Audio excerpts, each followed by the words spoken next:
This is my view.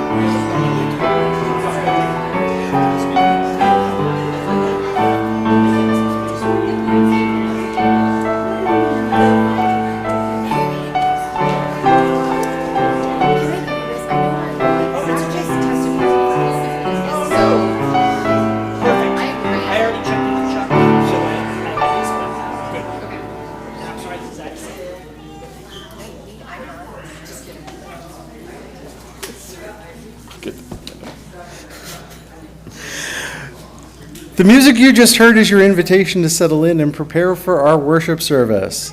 Please put your phones and devices in airplane mode for the duration of service. This keeps them quiet and helps us provide a higher quality stream for our siblings attending virtually.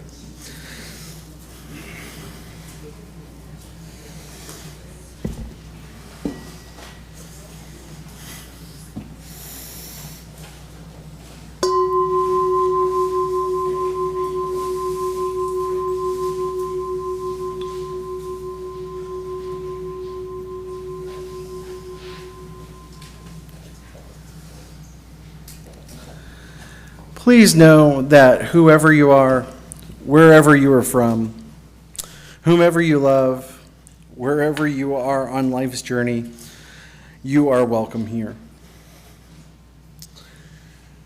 Good morning. Welcome to San Gabriel Unitarian Universalist Fellowship. Whether you are here in the sanctuary or watching from home, whether you are with us for the first time or for the 1,000th, you are welcome here. My name is Mel Moss. My pronouns are he, him, they, them, and I am honored to act as your lay leader this morning, as I had completely forgotten that I was supposed to be up here this morning. It's wonderful when Eric comes down to where I'm sitting and goes, "Aren't you supposed to be up here?"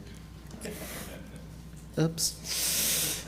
On the upside, I did remember that I'm supposed to sing, so at least we're prepared for that today. All right, San Gabriel is a member congregation of the Unitarian Universalist Association.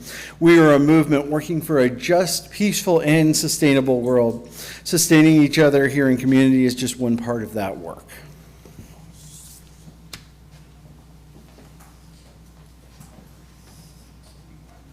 Good morning. I'm Eric Hepburn. My pronouns are he, him, and I'm honored to serve as your pulpiteer. I think it's appropriate that we start again today with a moment of silence. The death count from the storms is up to 129. There are still 170 folks missing.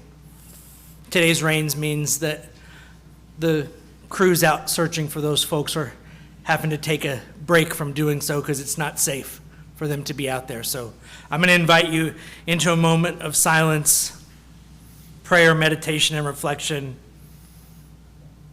sending your wishes for healing and grief and closure and finding to all those affected by the floods.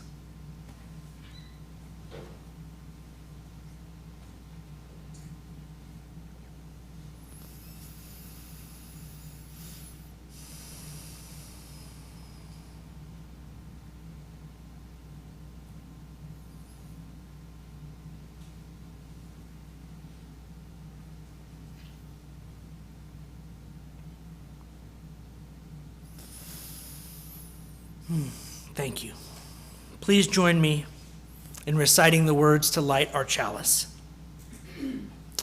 We light this flame to remind us love is the center. As we grow and connect, mature and deepen, love remains the center. When the light of truth burns all else away, love remains. Let us greet this day in song. Our opening hymn is The Fire of Commitment, number 1028 in the Teal hymnal. Lyrics will be projected. Please rise in body or spirit as you're able.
Thank you.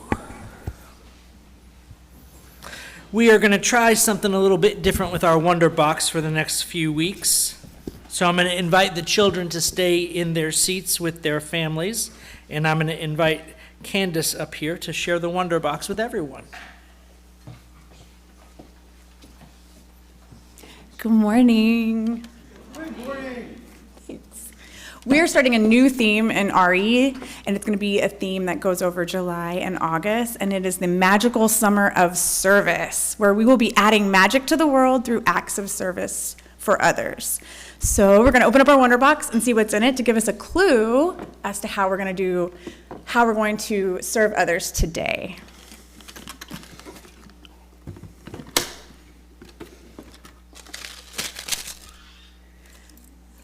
It's a packet of seeds for flowers. Any ideas? Growth. That's a good one. It's a little bit more literal. Today, we're going to make the world a better place today by taking care of the web of life. And we can do that by making seed balls of native plants and wildflowers. When we plant these seed balls, we will create the magic of growing flowers and plants that will strengthen our ecosystem and provide for bees and other pollinators.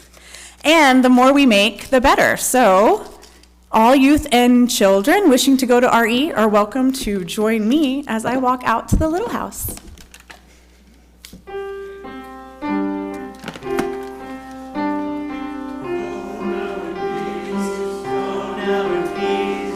May the spirit of love surround you everywhere, everywhere you may go.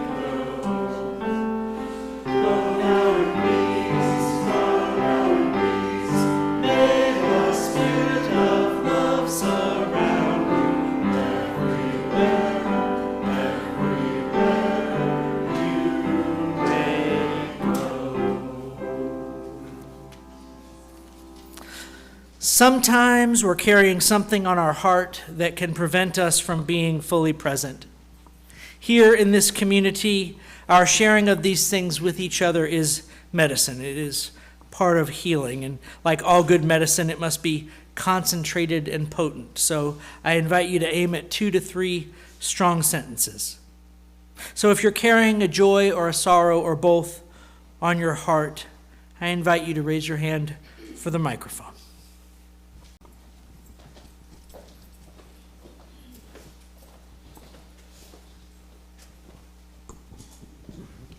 Good morning. My name is Kit, and I was very struck this week, like many of you, at watching the TV scenes with the searchers and just imagining what it's like to be on that riverbank and the heartbreaking and not finding. But my heart went out again this morning when I read the Sun and Michelle's op-ed letter about the homeless here and what they suffered with everything washing away. Didn't sound like we lost any humans, but it's just ghastly. So I wish the best for them. Thank you.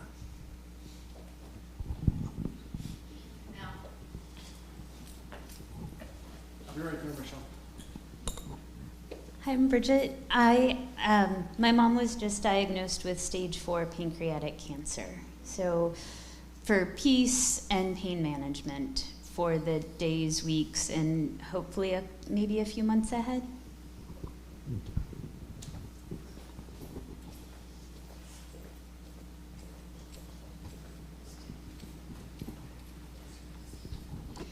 Good morning, Michelle Augustine. I'd like to lift up prayers for the volunteers at the Jonah Community Center who courageously have been staffing that center and collecting tons of clothing and food for those who lost their RV homes due to the flood.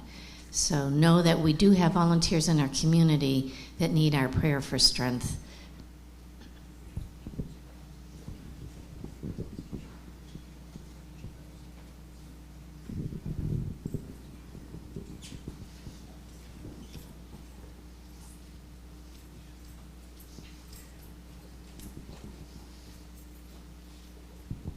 I'm Joe Nessheim. I would like to find a way or a place to donate money. There are people that lost everything, the people that are still alive. They don't even have they have the clothes on their back and that's all. So if anybody knows where we can send money, Michelle has. Yeah, I have an answer for that during announcements too. Great Okay. question. Hey everybody, I got one joy and one sorrow, and they are related. On July 11th, Interpol mentioned that Operation Global Chain, which took place last month in June, resulted in a whole bunch of arrests of human traffickers where they can't go around and hurt anybody ever again. And it was quite notable.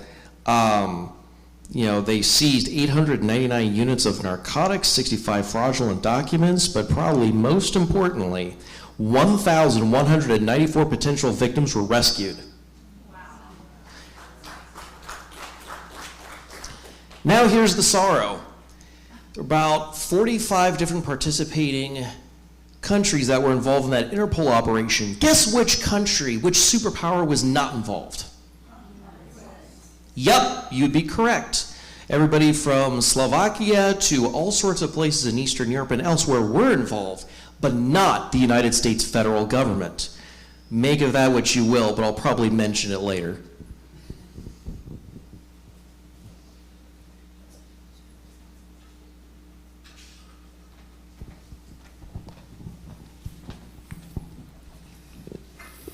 I have a sorrow that I'd like to share. I had the honor of doing a funeral yesterday for a family whose 28-year-old son was killed in Austin a week and a half ago. And when you do a memorial for a victim of murder who died too young and whose life was filled with sorrow and struggles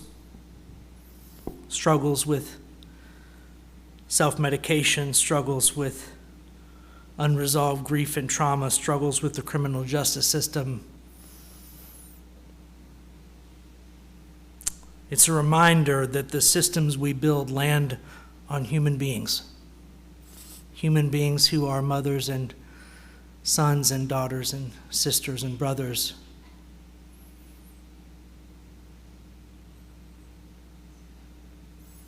I think we can find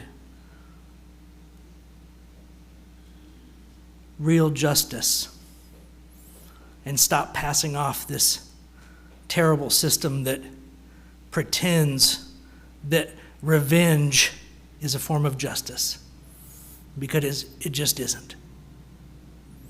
Amen. Thank you for sharing and for all that remains unspoken.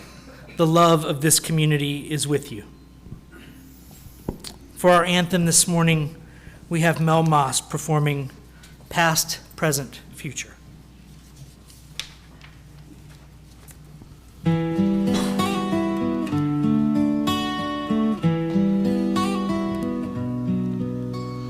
Love is the spirit of this church, because the struggle is most certain, because the truth always hurts.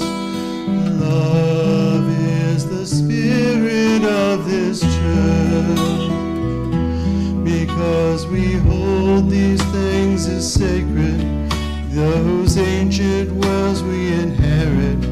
For the future we dream for ourselves, love is the spirit of this church. Past, present, future, that belongs to Mother Earth, Father Time, the Spirit of truth. For all the universe, love is the spirit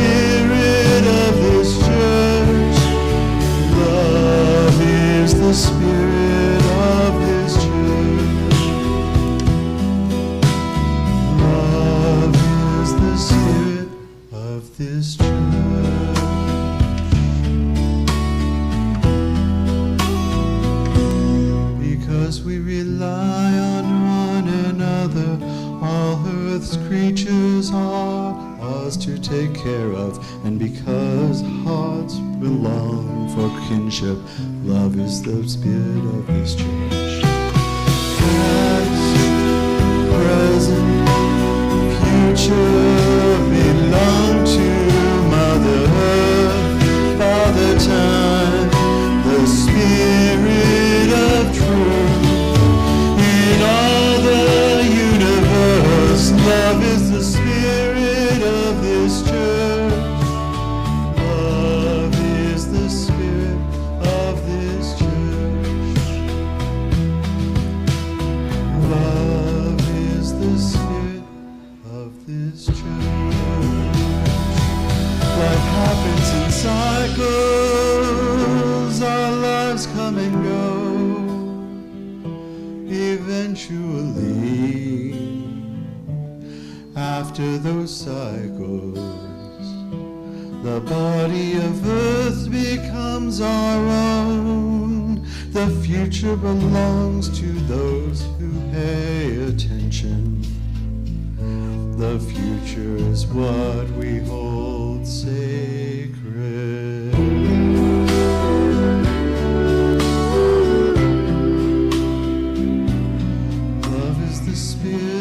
Of this church, because the struggle is most certain, because the truth always hurts.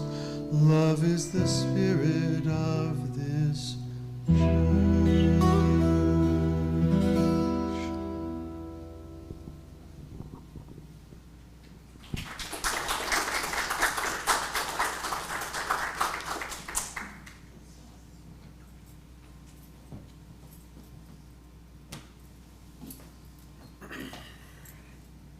Thank you. I invite you into a place of deeper stillness and reflection with this description of the formation of Unitarian Universalism. Unitarian Universalism, UU, was formed in 1961 through the consolidation of two liberal religious traditions, Unitarianism and Universalism, both of which originated in Christian reform movements in Europe and North America. Unitarianism rejected the doctrine of the Trinity, emphasizing oneness of God and the moral teachings of Jesus. Universalism believed in universal salvation, that a loving God would not condemn anyone to eternal damnation. Both traditions emphasized reason, conscious, and individual spiritual exploration. Over time, they moved beyond their Christian roots to embrace a pluralistic and inclusive approach to faith. Their merger created a non-creedal religion committed to justice, compassion, and the inherent worth of every person, drawing wisdom from many religions and philosophies.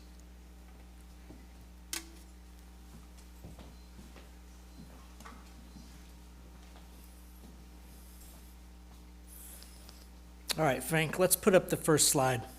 I'm doing it to you, folks. I'm PowerPointing you this morning. Oh, my God. If you need to flee now for moral or ethical reasons, I understand. I'm just kidding. There's only 2 slides, but I think they're important. I wanted you to have some context for what we're going to talk about. Oh, yes. Thank you, Mel. Thank you, Judy. We are a congregation that supports self-advocacy. I can't see. I can't hear. You're an idiot. Oh, wait. So we can skip the third one if you need to. All right. So when these two religions got together, there are a few things I want you to kind of keep in mind. One, I come from the Howard Zinn, Noam Chomsky School of History. So I can't read history without asking, whose propaganda is it? So, let's talk about the public-facing story and the real story. Because all things have two sides. Love has the sides of joy and sorrow. And history has the side of the public narrative that is propaganda and the stuff that was going on that nobody wants to talk about. And if we're being clear and honest and forthcoming, we tell both sides of the story so that we have the capacity to think critically about what's going on, where it's going, what it means. So, the public story is, these guys were they found themselves at all the same protests, loving all the same things, and they decided that they should just join forces. And isn't that a beautiful story? And it is, and it's half the story. Those things are true. They did find themselves on the same side of a great many issues. And the truth is, both denominations were failing. Shrinking congregations, shrinking sizes, not enough energy, not enough chutzpah to keep their denominations going. And that is the underbelly of the merger, was that there was a soupçon of desperation about the thing.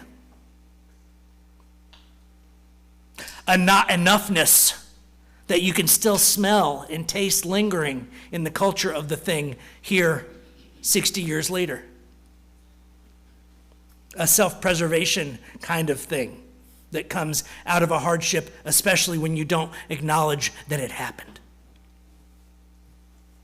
A clinginess, like we gotta protect it, we gotta keep it safe because it's gonna die if we don't. Now, I'm gonna suggest to you that that kind of protectionist attitude is probably part of the reason that they were both failing to begin with. You see, they had stumbled onto something quite wonderful, beautiful, and radical, which is that you didn't have to think alike to love alike. And that revenge and vengeance weren't really extensions of love. Two simple things, but they were heresies. And some of the folks among our number really like to claim them as heresies. Even in our own welcome information for our new congregational membership orientation that we're going to do later today, we talk about these two things as heresies. Unitarianism, the heresy that God is one, not three. Universalism, the heresy that there is no hell, no threat of eternal damnation hanging over your head. Both things that were settled Christian orthodoxy from the Nicene Creed. So, I know that sometimes when I do these little side journeys, you guys find it distracting, and I apologize, but here's one of them that just stuck in my craw, and I'm going to just say it out loud, and I'll probably do a whole sermon on it later. By continuing to be Unitarians, who do we exclude? So here's the weirdness, right? Like, we know that the Protestant Reformation was so full of people who were anti-Catholic Church. They were anti-papist, they were anti-Trinitarian, they were like, whatever. You pick the labels that belong on that side of the fence, and I'm going to pick the opposite, and that's where I'm going to stand my ground. And that's how Unitarianism started. It started as a combative, no, we're not them, mostly aimed at Trinitarian and Catholic powers, which, given the time frame and the power of the Catholic Church and its influence on European governments at that time, totally understandable, right? Why you'd be like, nope, that's a bunch of exploitive hegemonic nonsense and I want no part of it. So I'm going to define my ground by saying those people are Trinitarians, but not me. I read the Bible and I don't think it says anything about the Trinity. God is one thing. Still biblically centered, still well within sort of like the Christian culture of the time, but just we're not them. That's how it started. But by keeping the label, but here's the deal, right? Like, so Unitarianism has changed a ton since then, right? Like the humanist movement happened and the transcendental movement happened. And so Hindus who divide their God into thousands of pieces and earth-based practitioners who divide their gods into thousands of regionalized practitioners are welcome. Atheists who count God as 0 are welcome. Agnostics who count God as maybe 1 or the square root of -1 are welcome. And Unitarians are welcome. If you think God is one thing, you're welcome. But let me get clear on this. You're not welcome if you think it's 3. 0, 1, -1, square root of -1, 1,000, 1,000,000 are okay, but not 3. Now, why am I on this rant about this? I'll tell you why, and it was a real thing that happened. We were at the Poppy Parade, and my wife was wearing one of the yellow Side with Love San Gabriel shirts. And a woman came up to her and said, "Oh, what? You guys are like, you're having so much fun, and what a great float, and blah, blah, blah, and what are you?" And she's like, "Well, we're Unitarian Universalists." And it's like, "Oh, I guess I wouldn't be welcome there. I'm a Trinitarian." It matters, folks. Like, what do we call ourselves matters. Anyway, food for thought. Let's get to the 7 principles. So, the biggest fight that these two groups had when they merged, like the most blood, paper, saliva, and ink was spilled over this thing, over these first 7 principles. That's where the rubber met the road, so to speak, at the convention where the UUA was formed. That's what they argued and fought and struggled with is, and I'm going to phrase it this way on purpose, how do we write the creed for a non-creedal religion? So let's talk about what's good and not good about that struggle, or the ways in which it was helpful and the ways in which it might have been planting the seeds for future discord. On the one place, defining where you stand and what you agree on is important. And as every religion that has existed has shown, creeds are like idols. They are addictive. And even when you don't call it a creed and you write it down and you live with it for 70 years, it turns into one anyway. The Christians did it with Jesus. They turned Jesus into an idol.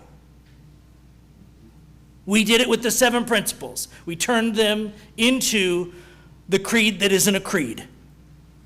And you could tell that because if you were involved in Unitarian Universalism over the last 5 to 10 years and watching the fights that happened about the 8th principle and the fights that happened about we shouldn't leave the 7 principles behind, you can tell that they got stuck in people's brains as an identity thing. That's what idolatry is about. Have you mistaken this thing, this finger pointing at the truth, for who you are? That's what idolatry is about. And that happened with these. And that's not an indictment that's deeply problematic. It's an awareness that we should have about it. Does that make sense? It's not an indictment. It is a natural human thing. But growing into wisdom is recognizing those common human traps and frailties and learning how to grow past them. And I think that's what the UUA has done with Love at the Center. And that's what we're going to spend the next 8 weeks or so talking about. But we're starting here today with the 7 principles. Let's walk through them real quick, because I know that one of the reasons that it was requested that we do this sermon series was that we've got some people here who are new to Unitarian Universalism and who are like, sure, dude, I believe you, but I don't know what you're talking about. All good. All good. We're hoping, but hopefully when you leave today and at the end of each of these, you'll know a little more about the history of this church and the history of the movement that spawned it. But I also didn't want it to be a boring rehash for those of you who have been around a while, doing this UU thing for a while. So we're going to try and mix those two things together.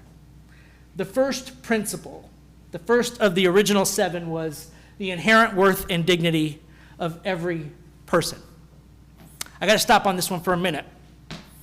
I can tell you that since I've been in this pulpit, we lost a member over this one. I was in the pulpit. I was preaching something whose Venn diagram overlapped with this number 1. And I had somebody come up to me after service and say, yep, I'm not sure I subscribe to that inherent worth and dignity thing. And you can guess who they chose as their scapegoat. that Donald Trump, he doesn't have any inherent worth and dignity. And I said, I hear what you're saying. I don't agree with you, but I hear what you're saying. But I'm going to dig a little deeper with y'all today about it. So are you saying that because you think that at the moment when he came out of his mother's womb, he had no inherent worth and dignity? Is that what you're saying? You're saying little baby Donald Trump was born without a soul? Is that the argument? I just want to be clear here, because time matters. We exist in this progression of birth and life and growth and dissolution and death. This is our reality that we inhabit. This is the nature of things. And so it matters when along the timeline, poor Donald became not a member of this inherent worth and dignity club.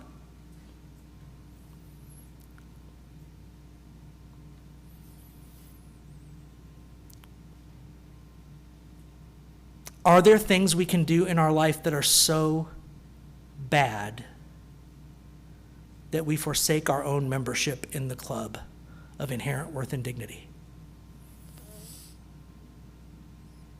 For those of you sitting there wishing that I was going to answer that question for you, I am going to disappoint you.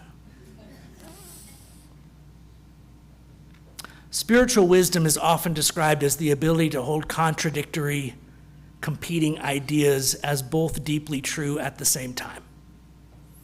This is one of those paradoxes because we know that there are bridges too far and lines that get crossed by people in life that make seeing them as having equal worth and dignity real hard.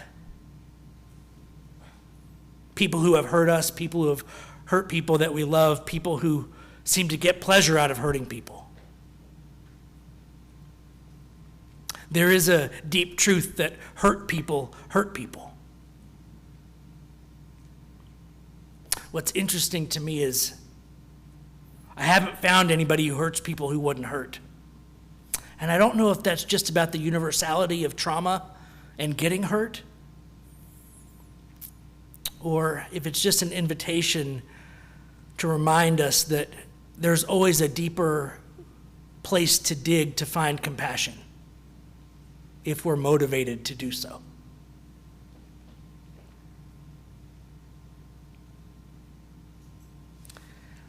Number 2, justice, equity, and compassion in human relations.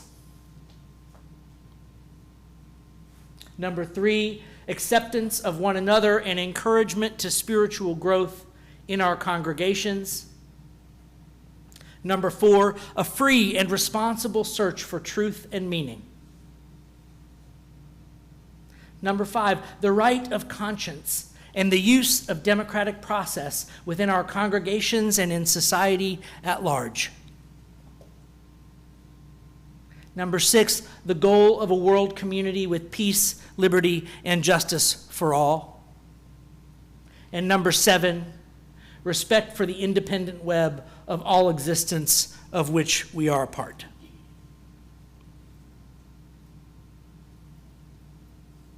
So those were the original 7 in 1961. You can imagine that between 1961 and 2 years ago when they were replaced, a lot of religious education curriculum was developed around them, and a lot of sermons were written about them. I will tell you that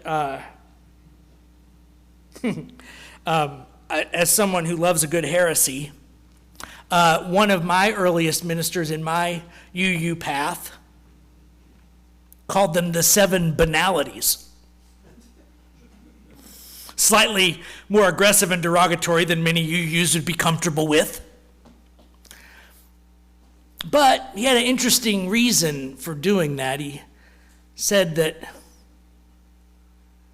these things were so bland anybody could agree to them. Now, I don't think that's entirely true. As we just said, somebody in this very congregation decided, I'm really not on board with number 1 and you preach about it too much. I think I'm out of here. Okay. That's all right. If that's not where you're at in your journey, then you go find a place that's right for you. It's all good. But it's not true that we're just, oh, whoever you are, just come on down. We have some things that we stand on that if they don't work for you, this place is probably not going to work for you, right? So, on around 2013, a grassroots movement started to add an eighth principle. This was about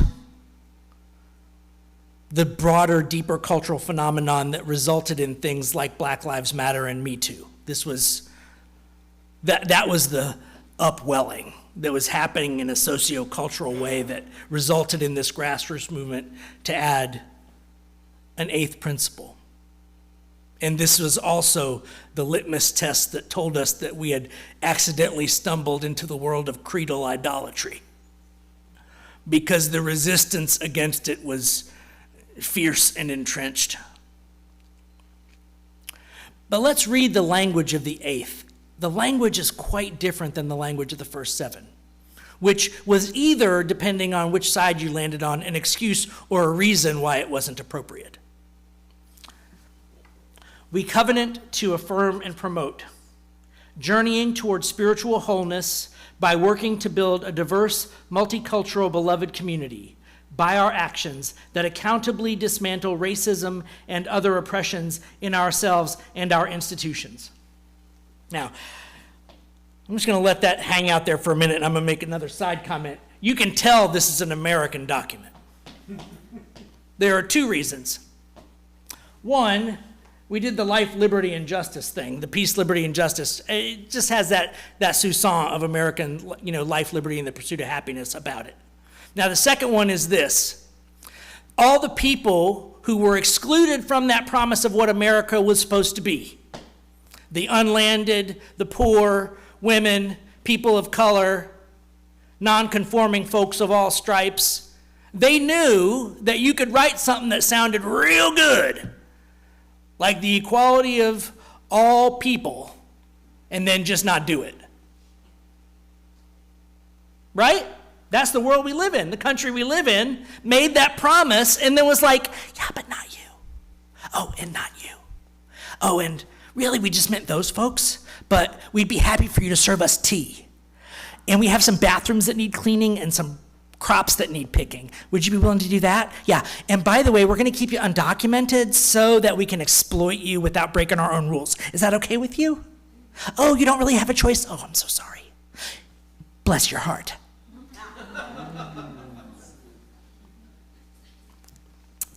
So, people who knew what it was like to be on the back end of a broken big promise said, I need new language. I need different language that tells me that you mean it. I need words like accountability and dismantle, or else I think you're just blowing more smoke. Fair? All right. That's Eric's take on number 8. Number 8 was passed by a great number of congregations, but in the flow of bureaucraticness that is organizational dynamics, it was never formally or officially adopted by the UUA because it was superseded by the adoption of the new Love at the Center thing. And we're going to spend the next 7 weeks unpacking the new Love at the Center thing. Can I take the next slide?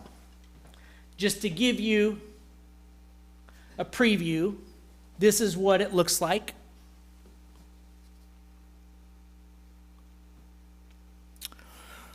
Let me just give you 5 minutes on why I think there are a few things about this that tell me that we're moving in the right direction. One, it has an artistic graphic with it. Now, I know that sounds like a funny thing to say, or maybe that's a modern marketing thing, but I mean it in a different way, and let me see if I can explain it. One of the things that I think led to the 7 principles being called by some the 7 banalities was they were so nailed down and hammered down that it felt a little over-rational. You started to wonder, where was the space in there for spirit? Where was acknowledgement of the divine? Where was any of that? Can you really have a religion without spirit, without passion, without divinity, without something that is holding us all together? I mean, we feel it with each other, but we're not allowed to talk about it? Help me understand. So, I think the strong rationalist humanist forces that were part of the 1950s and 60s that predated the 7 principles were expressed strongly in how they were written. And I think that this, with the influence of those folks who started protesting grassroots in 2013, has become a more holistic, more embodied, more artistic thing that says human beings aren't just at their best when they're rational. Human beings are at their best when they figure out how to blend being in a body and having passion and spirit and artistic creativity and rationality all blended together, and we do it together. That's the best humans. And I think this starts to get at that. It starts to get at it graphically. There's a sense of swirling motion in the whole thing that tells you, much in the same way that the yin and yang symbol does, that things are not standing still. You can't just hang this on your wall and hope it's going to hold still until you turn back to dust so you don't have to learn anything new. It's not that kind of system. It's a growing system. It's a system that's going to sprout and evolve and decay and die and get born again. It's that kind of system. It's a human, an alive kind of system. So, love at the center, surrounded by 6 shared values: interdependence, equity, transformation, pluralism, generosity, and justice. And we're going to spend the next 7 weeks unpacking each one of those.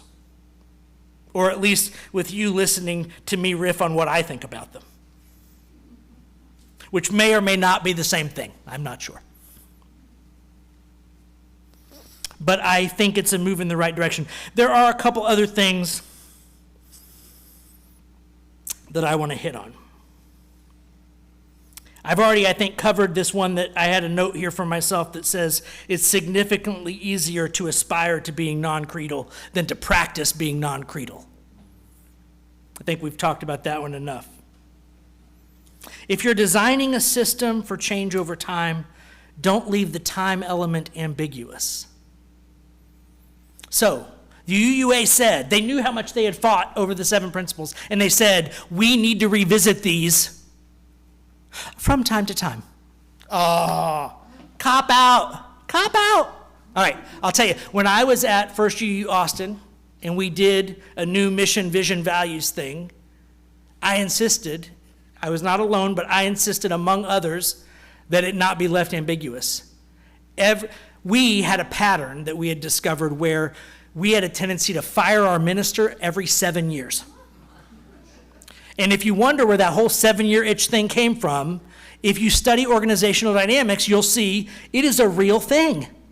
It's a real thing in marriages. It's a real thing in people leaving their jobs. It's a real thing in people firing their ministers. It shows up in life as a pattern. And we said, well, if this is the pattern, then we need a matching pattern. So we said that in 6 years, we needed a new mission, vision, values process, non-negotiable in the bylaws. And when 6 years rolled around, people were like, oh, why are we doing that?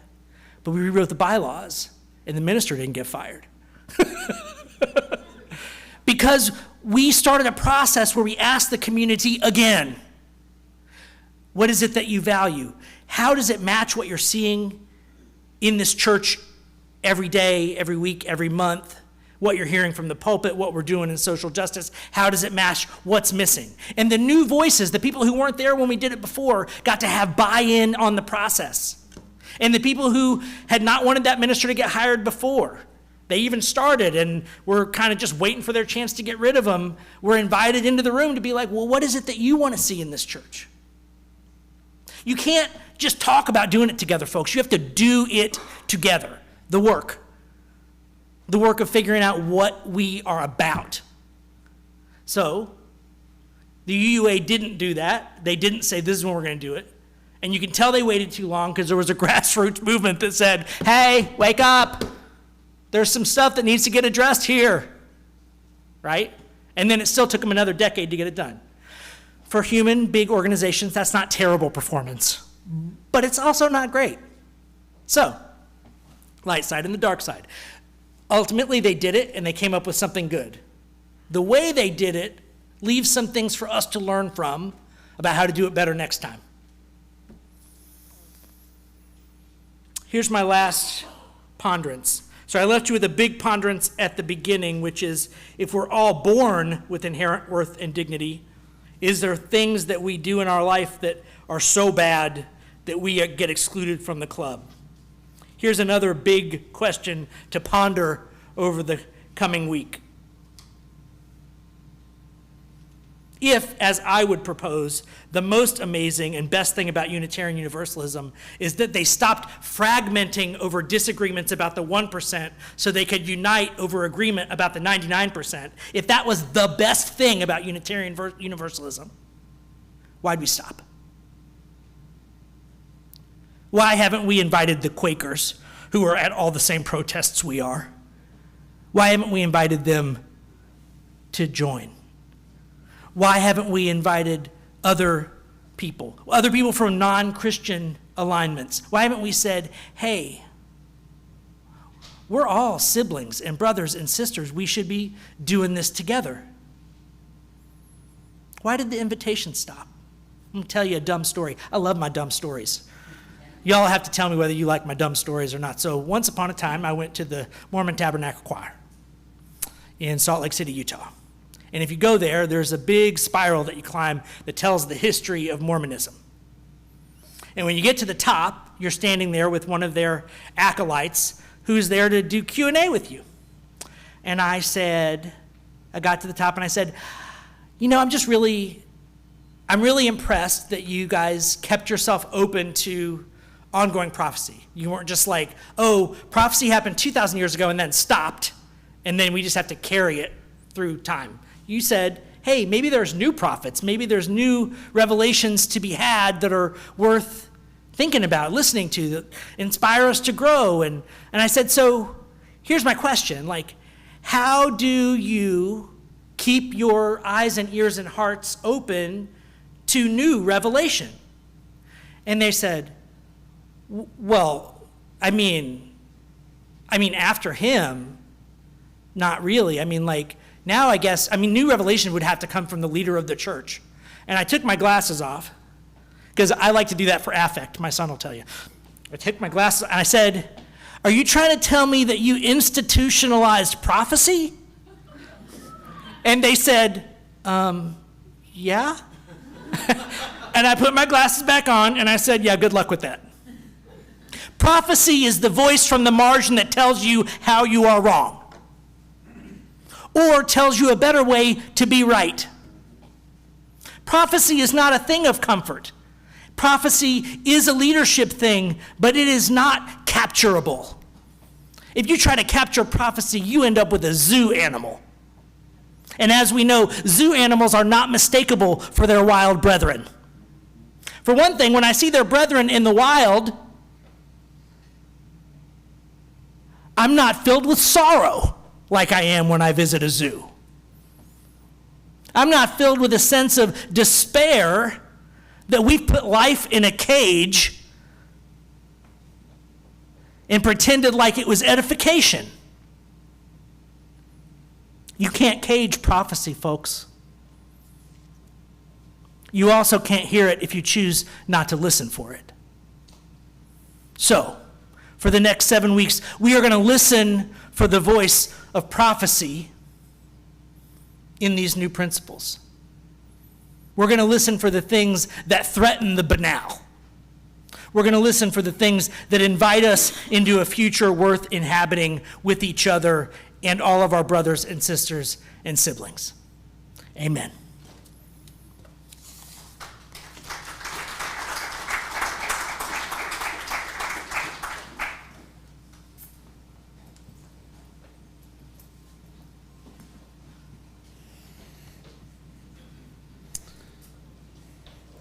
We take an offering each week to sustain this spiritual home and to support the work of our fellowship.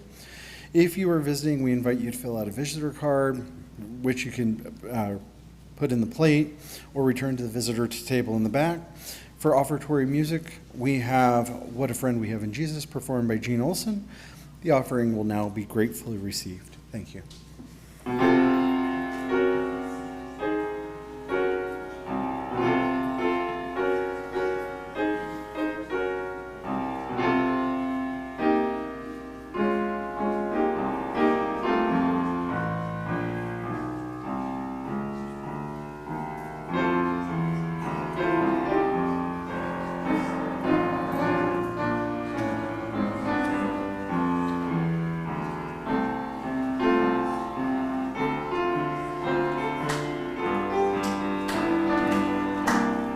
So obviously I didn't get this to you.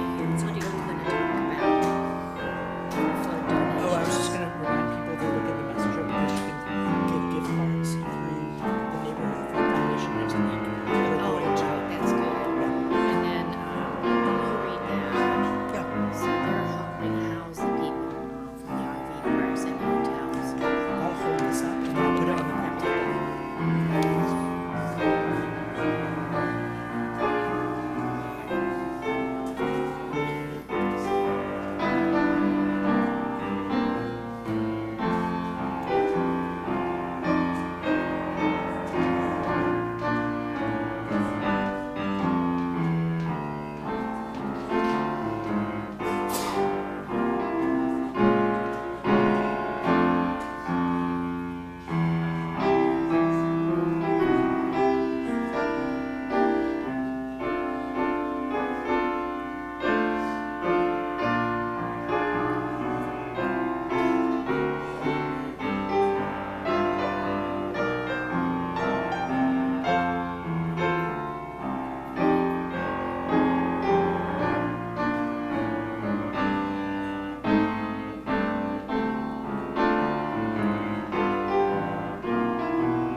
Sometimes we're called to add our voice to the chorus. Sometimes we're called to speak aloud the message resonating in our own hearts. I have skipped this section the last 2 Sundays, and I was warned to stop. Because your voices are worth making time for, even if I'm running long. I don't need unanimity in that I get to decide. If you're called to express a reflection or a gratitude, please raise your hand for the microphone. Kit.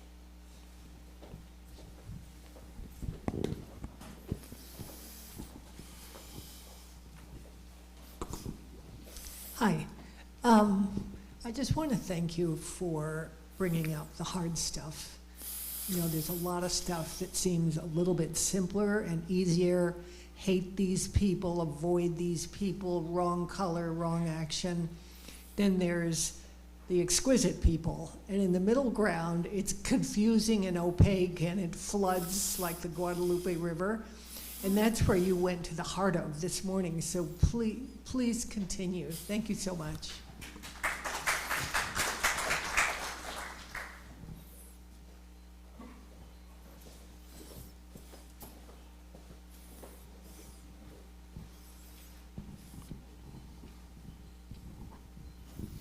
I'm Bill, and I sure appreciate Eric dealing with the hard questions. Sometimes they're a little bit too hard for me.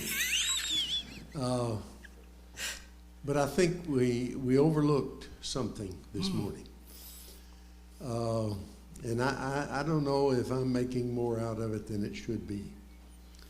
But in both the 7 principles and even in the 8th principle, there is a preamble. And it says, we covenant to affirm and promote these principles. It does not say, if you don't believe these principles, you can't be in the club. And so the people who struggled to put all this together, I have to take my hat off to them for making those provisions, and am a little bit cynical to those who say that these things are banalities. They were fought over. They were carved out, sweat, blood, and tears, and prayer, and I appreciate that work. Thank you, Bill. I told you I need y'all. I wasn't lying.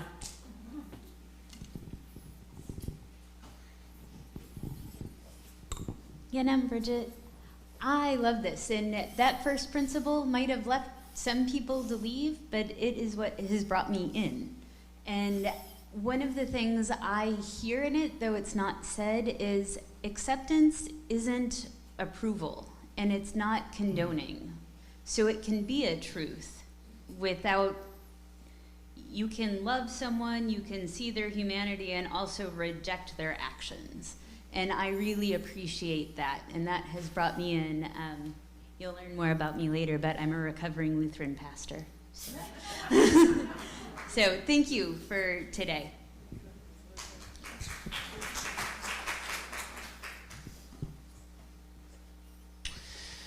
So there is a difference between creedal and a covenant or a compact. And I would say a lot of what we were looking at here would be like a compact, not entirely unlike preceding the federal Constitution, the Articles of Confederation, which itself was a covenant of a kind. And I think it's important to keep that distinction in mind, because in a lot of ways, we're supposed to be the big tent, not to be confused with the GOP's big tent. That was something different. But the big tent, everyone's welcome kind of thing. That's less doctrine, more groupie happy stuff, let's put it that way. Mel left.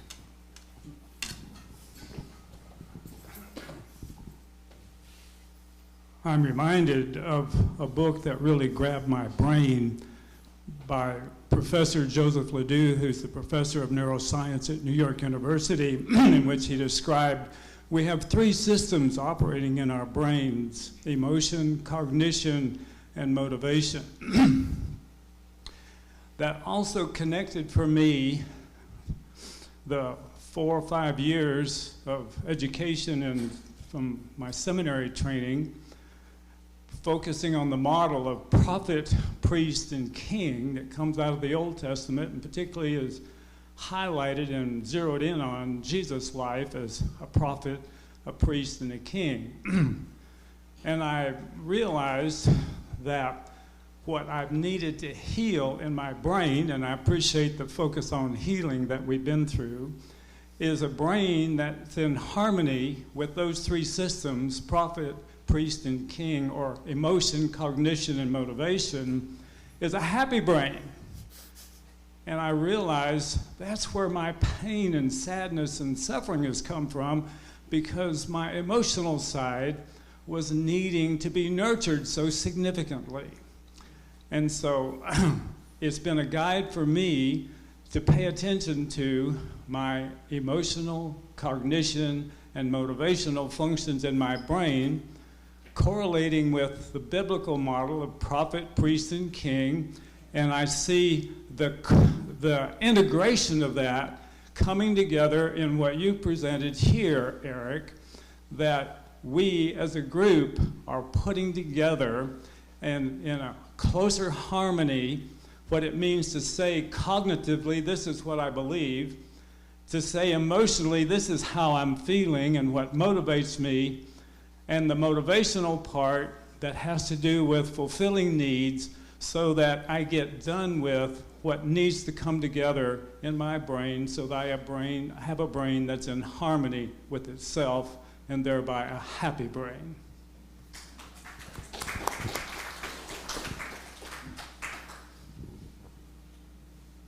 Okay, one thing for me on the reflections on this, and that is, nowhere in any of this does it say that we have to make everyone happy.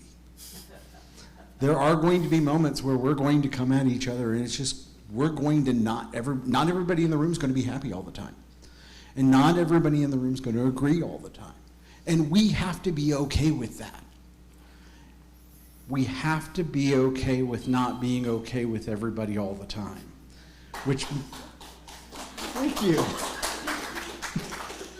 It's hard to understand because 99% of the time, we're all going to be saying the same thing.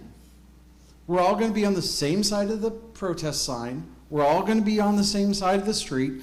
But there's going to be that 1% of the time where I'm going to say something, and everybody in this room is going to look at me like I'm an alien. And it's going to happen.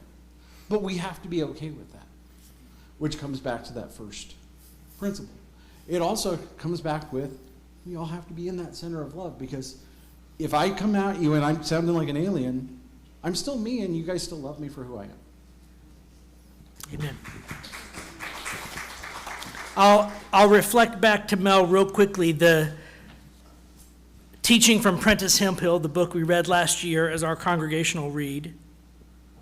Conflict is the nature of a relationship requesting to deepen. Conflict is the nature of a relationship requesting to deepen. It's not an invitation to break relationship. It's not an excuse to be like, nope, just going to go make some new friends. It's an invitation to navigate a hardship together. And there are few things that heal brokenness and create deeper relationship than figuring out how to get through a conflict together. All right. Thank you all for sharing. I appreciate you, all of you. Thank you. Our second hymn is Break Not the Circle. It's number 323 in the gray hymnal. We're going to sing it through 2 times. No, sorry, I messed up the order of service. We're going to sing that next week. But we're going to sing Spirit of Life today. I will demonstrate what it's like to be a fallible human over and over again, just for your edification.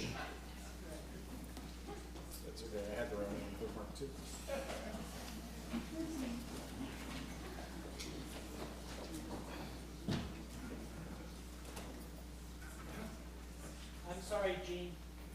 Did I mess you up too? Yeah, but I'm okay, I've got a hymn book.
I'm going to ask you all to indulge me for 1 second and give a round of applause to Gene Olson, who has had 2 curveballs 2 weeks in a row. I'm sorry, Gene, but you do great.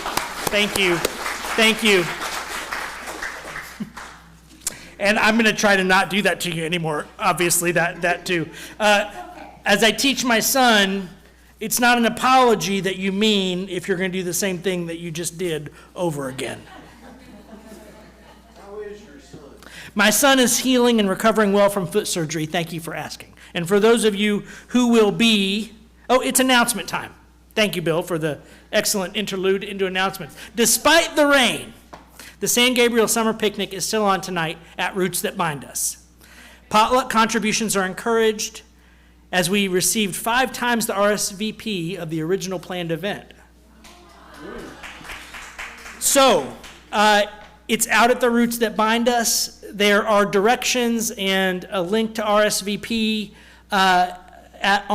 in the messenger from the last week. Whether you RSVP'd or not, you are welcome.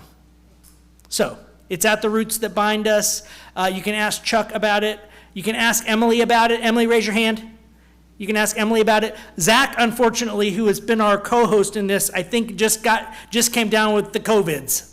So he will not be able to join us tonight, but I want to extend my gratitude to Zach and Chuck for helping us put this together. My family decided they were going to skip my sermon this morning and go to the picnic instead. They weren't willing to drive to Georgetown twice, but they'll be there at the picnic. And I'm looking forward to it, so I hope to see you there. Just so you know, in the first aid cabinet in Mark's Place, which is the place where we eat snacks after church, in the first aid cabinet, there is now Narcan, in case there is ever a moment where someone in the congregation or someone walks in from outside who's ODing. We have Narcan in the first aid cabinet for that. Today is Orientation Sunday. So, many of you have already signed up for the membership class that's going to happen right here in the sanctuary starting around noon. I'm going to announce exactly when later because it will be 15 minutes after we end service. We will get started. That way everybody's got time to get coffee, bathroom break, that kind of stuff. We're going to gather right here and have a membership class. If you are a visitor today and you're like, I don't have anything going on for the next 2 hours and you want to stay today, it does not matter that you didn't sign up. You're welcome to hang out and talk with us. We're going to hang out for 2 hours, get to know each other, talk a little bit about life in the church, what it's like, what we do together, and welcome folks, answer their questions. We're doing that today. We do have childcare, so even if you have kids in tow, you are welcome to hang today. Many living in their RVs in Georgetown have lost their homes due to the flood. A community center in Jonah is offering food, clothing, and housing items. These folks need somewhere to stay. The Georgetown Project has been paying for their hotels, but they're running out of funds to continue. You can donate to help house flood victims of Georgetown. See Michelle Augustine in the back of the church afterwards. Also, if you want to make a donation, I'm going to put this on the membership table after service when I walk back there. If you want to scan it and make a cash donation to the organization to help them in their work, they would appreciate it. Also, there's an opportunity. We are gathering things for the food drive next Saturday. It's our second iteration of the Georgetown Neighborhood Food Project. And with their partners, they've also been invited by Helping Hands for people to donate gift cards. Now, I'm saying this out loud so you can see and hear me and you know I'm not lying to you. If you ever get a text that says, hey, keep this on the QT and send me gift cards, it is BS, do not do it. I usually, for that reason, would never ask you for gift cards, but this is an exceptional circumstance, obviously. And if you feel comfortable buying some gift cards, H-E-B, Walmart, places where people can get durable goods and groceries would be the best. But if you want to buy gift cards and bring them to the donation that will be set up 9 a.m. to 11 a.m. here at the church next Saturday, we will make sure those gift cards get to the right organization so they actually get to people who need them and want them and could use them as they're recovering from this disaster. So that's 2 different ways for you to give. Eric, can that put it in the messenger? It is in the messenger. It is in the messenger already, but I will send out a reminder about it as well. All right. Thank you.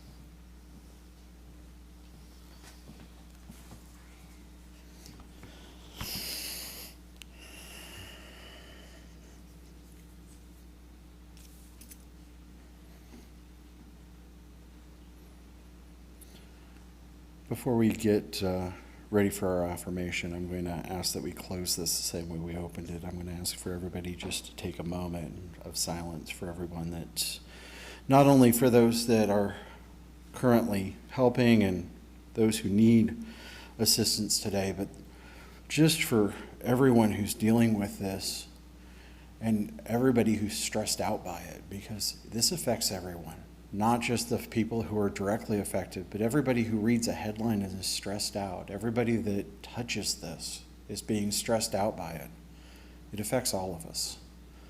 So take a moment, everyone close your eyes, and take 2 or 3 deep cleansing breaths, and then we'll do our affirmations to leave.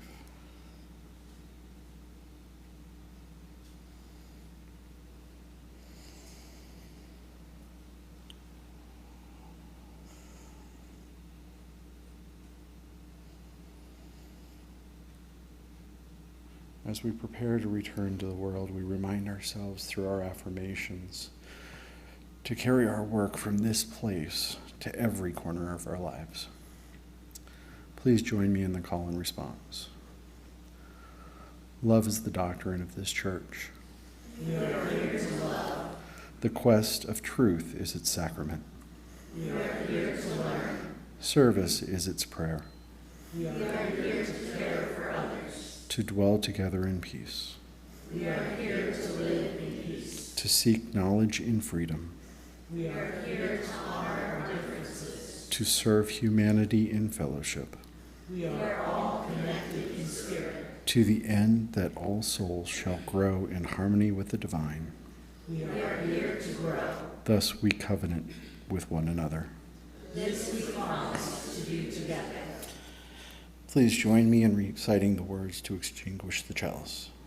We extinguish this flame to remind us love is the center.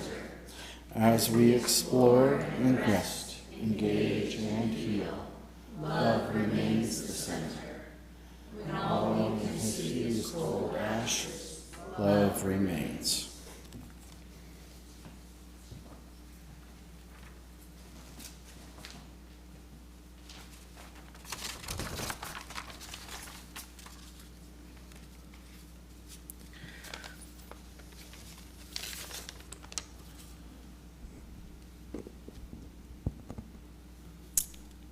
I'm going to keep it simple.